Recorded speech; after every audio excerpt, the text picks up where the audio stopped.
ചാനലുകൾക്കും മീഡിയകൾക്കൊക്കെ ഇപ്പൊ പെരുന്നാൾ പോലെയാണ്. കാന്തപുരം ഉസ്താദിനെ എങ്ങനെ അദ്ദേഹത്തെ പോസ്റ്റ്മോർട്ടം ചെയ്തുകൊണ്ടിരിക്കുകയാണ് മീഡിയകൾ ഒന്നടങ്കം.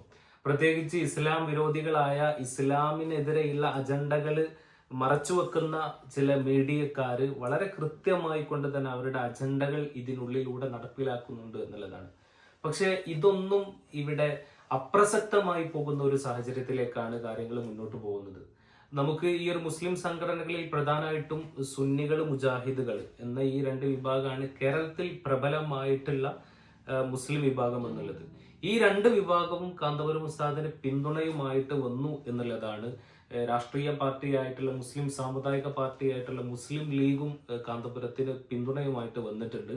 അപ്പൊ ആദ്യം നമുക്ക് മുജാഹിദ് വിഭാഗത്തിലെ ഹുസൈൻ മടവൂരിന്റെ ആ ഒരു നിലപാടൊന്നും നമുക്ക് കേട്ടു. കാന്തപുരത്തിന്റെ ഒരു പ്രസ്താവന വലിയ വിവാദമായിട്ടുണ്ട്. പ്രത്യേകിച്ച് CPM അതിനെ എതിർത്ത് സംസാരിക്കുകയും ചെയ്തു. പൊതു ഇടങ്ങളിൽ സ്ത്രീകൾ ഇടകലർന്നുകൊണ്ടുള്ള വ്യായാമത്തിനെതിരായിരുന്നു കാന്തപുരത്തിന്റെ പ്രസ്താവന. അതിനെതിരെയാണ് CPM സംസാരിച്ചത്. അതൊരു രാഷ്ട്രീയ വിവാദം കൂടിയായി മാറിയിരിക്കുകയാണ്. അന്യ സ്ത്രീ പുരുഷന്മാർ വ്യായാമ മുറകൾ പരിശീലിക്കുമ്പോഴേ ഇടകലർന്നുകൊണ്ടുള്ള പരിപാടി ശരിയല്ല, അത് ഇസ്ലാമികമല്ല എന്നാണ് അദ്ദേഹം പറഞ്ഞത്. അതാണ് കറക്റ്റ്. ഇങ്ങനെ പല നേതാക്കന്മാരും പല രാഷ്ട്രീയ പാർട്ടികള്, സാമുദായിക പാർട്ടികളൊക്കെ പ്രതിനിധീകരിക്കുന്നവരുടെ പിന്തുണ നിങ്ങൾ ഇതിനോടകം തന്നെ കേട്ടിട്ടുണ്ടാകും.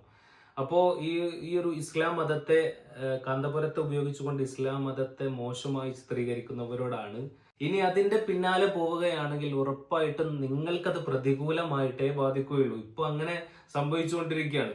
കാരണം എല്ലാവിധ പിന്തുണയും അദ്ദേഹത്തിന് ലഭിക്കുന്നു. കാരണം ഈ ഒരു പിന്തുണ ലഭിക്കാനുള്ള കാരണം എന്താന്ന് വെച്ചാൽ അദ്ദേഹം മതമാണ് പറഞ്ഞത്. അദ്ദേഹം ഈ കേരളത്തിലുള്ള എല്ലാവരോടും നിങ്ങൾ ഇടകലരരുത് എന്നൊന്നും അദ്ദേഹം പറഞ്ഞിട്ടില്ല. അദ്ദേഹം പ്രതിനിധീകരിക്കുന്ന അദ്ദേഹത്തിന്റെ സമുദായത്തോട് കൃത്യമായിട്ട് അദ്ദേഹത്തിന്റെ പണ്ഡിത ധർമ്മം നിർവഹിച്ചു എന്നുള്ളതാണ്.